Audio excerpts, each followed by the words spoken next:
Film की शुरुआत एक आदमी से होती है जो बहुत लापरवाह था। उसका नाम चार्ली है। उसके पास कोई नौकरी नहीं थी और वो अपनी जिंदगी गुजारने के लिए रोबोट बॉक्सिंग मुकाबलों में हिस्सा लेता था। लेकिन इस बार वो एक रोबोट लड़ाई में हार जाता है। अब उसके पास कुछ भी नहीं बचता, इसलिए वो दूसरों के सहारे अपनी जिंदगी जी रहा था। फिर उसे पता चलता है कि एक बड़ा मुकाबला होने वाला है, तो वो अपना सबसे बड़ा रोबोट तैयार करता है। मुकाबले वाले दिन वो अपने रोबो के साथ वहां जाने के लिए निकल पड़ता है। असल में उसका रोबोट एक बहुत बड़े सांड से लड़ने वाला था। वो साधारण सांड नहीं था। उसने पहले कई मुकाबले जीत रखे थे। वो एक विशाल, काला और आक्रामक सांड था। चार्ली वहां पहुंच जाता है और सांड के मालिक से सौदा करता है। अगर मैं जीत गया तो तुम मुझे $20,000 दोगे। मालिक जवाब देता है, हाँ, लेकिन अगर तुम हार गए तो तुम्हें भी मुझे $20,000 देने होंगे। मुकाबला शुरू होता है। चार्ली के पास एक रिमोट था जिससे वो अपने रोबोट को कंट्रोल करता था। दूसरी तरफ सांड को कंट्रोल करने की जरूरत नहीं थी। शुरुआत में चार्ली का रोबोट अच्छा प्रदर्शन करता है, लेकिन चार्ली की एक छोटी सी लापरवाही से उसका रोबोट गिर जाता है। सांड उसके रोबोट को बुरी तरह क्षतिग्रस्त कर देता है। चार्ली परेशान हो जाता है। वो कहता है, फिर से मुकाबला शुरू करो, लेकिन सांड का मालिक मना कर देता है और कहता है कि तुम्हारा रोबोट अब कबाड़ बन चुका है। और वैसा ही होता है। सांड उसके रोबोट को पूरी तरह नष्ट कर देता है। रोबोट के छोटे छोटे टुकड़े हो जाते हैं। चार्ली मुकाबला हार जाता है।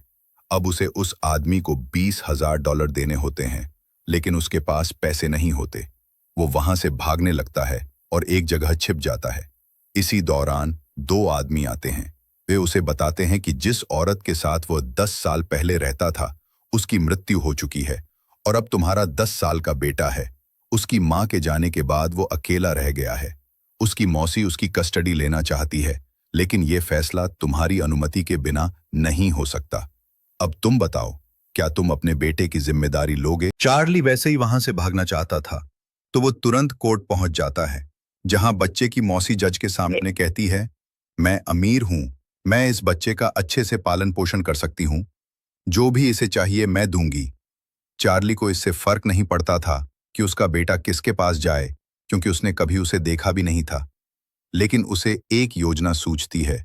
वो दिखावे के लिए कहता है कि मैं अपने बेटे की कस्टडी दूंगा नहीं, जिससे मौसी उसे पैसे ऑफर करे, और वही होता है। बच्चे की मौसी और मामा चार्ली से सौदा करते हैं। हम तुम्हें $1,000 देंगे, लेकिन बच्चे को हमें दे दो। चार्ली बहुत खुश हो जाता है कि बिना कुछ किए उसे इतने पैसे मिल गए।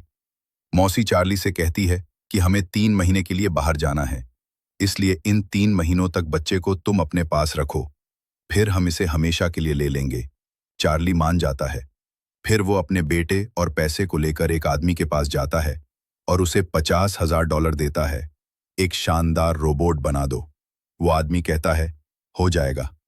चार्ली का बेटा ये सुन लेता है और उसे बुरा लगता है। चार्ली उससे कहता है, देखो, हम शानदार रोबोट ले रहे हैं। कुछ दिनों बाद उन्हें वो रोबोट मिल जाता है। वे उसे नाम देते हैं नॉइजी बॉय। ये बहुत मजबूत और विशाल था। चार्ली सोचता है कि अब मुकाबला होना चाहिए। बेटा कहता है, मैं भी साथ चलूंगा। फिर वे एक मुकाबले में जाते हैं, लेकिन चार्ली की लापरवाही से वो मुकाबला भी हार जाता है। विरोधी रोबोट नॉइजी बॉय का हाथ तोड़ देता है और फिर उसका सिर भी अलग कर देता है। हारकर चार्ली बहुत निराश हो जाता है और कहता है कि किसी भी कीमत पर मैं इसे रिपेयर कराऊंगा। एक दिन एटम का मुकाबला 2 सिर वाले रोबोट से होता है। मुकाबला शुरू होते ही दोनों एक दूसरे पर जोरदार मुक्के बरसाते हैं। एटम को भी कई घूंसे लगते हैं, लेकिन अंत में वो जीत जाता है। चार्ली बहुत खुश होता है और खूब पैसे कमाता है। तभी उसका पुराना दुश्मन, वही आदमी जिसके सांड ने पहले उसके रोबोट को हराया था, आ जाता है। वो चार्ली से पैसे छीन लेता है। चार्ली फिर निराश हो जाता है और बेटे से कहता है, मैं तुम्हारी देखभाल नहीं कर सकता। तुम्हारी मौसी आ गई है, अब उनके पास चले जाओ। बेटा मना करता है, लेकिन चार्ली जबरदस्ती उसे मौसी के पास छोड़ आता है। फिर उसका दोस्त कहता है, तुम ठीक हो? वो तुम्हारा बेटा है। अगर वो तुम्हारे साथ रहना चाहता है तो तुम क्यों छोड़ रहे हो? चार्ली को अपनी गलती का एहसास होता है। वो बेटे के पास जाता है और कहता है, बेटा, हमारा अगला मुकाबला जियोस रोबोट से है। जो दुनिया का सबसे ताकतवर रोबोट है। अब हम उसे हराने की तैयारी करेंगे। फिर तैयारी शुरू होती है। जियोस के खिलाफ मुकाबले वाले दिन सभी बहुत उत्साहित होते हैं। जियोस का एंट्री डरावनी होती है। मुकाबला 5 राउंड का होता है। पहले राउंड में ही जियोस एटम को गिरा देता है।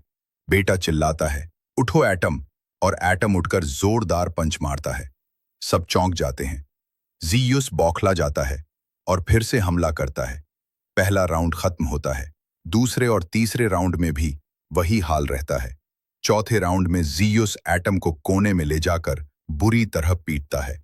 एटम की ऊर्जा खत्म हो जाती है, लेकिन राउंड खत्म होते ही चार्ली उसे ठीक करता है। अब 5वां और आखिरी राउंड शुरू होता है, लेकिन एटम की हालत खराब थी। बेटा आइडिया देता है, एटम तुम्हारे मूव्स को कॉपी करता है, तुम रिंग के बाहर खड़े होकर बॉक्सिंग मूव दिखाओ, वो उसे कॉपी करेगा। चार्ली ऐसा ही करता है। 5वां राउंड शुरू होता है। जियोस हमला करता है, लेकिन चार्ली के मूव्स कॉपी करके एटम जबरदस्त जवाब देता है। धीरे धीरे जियोस की बैटरी कम होने लगती है। जियोस का मालिक परेशान हो जाता है। चार्ली पूरी ताकत से अपने बॉक्सिंग स्किल दिखाता है, जिसे एटम कॉपी करता है। दर्शक भी झूमने लगते हैं।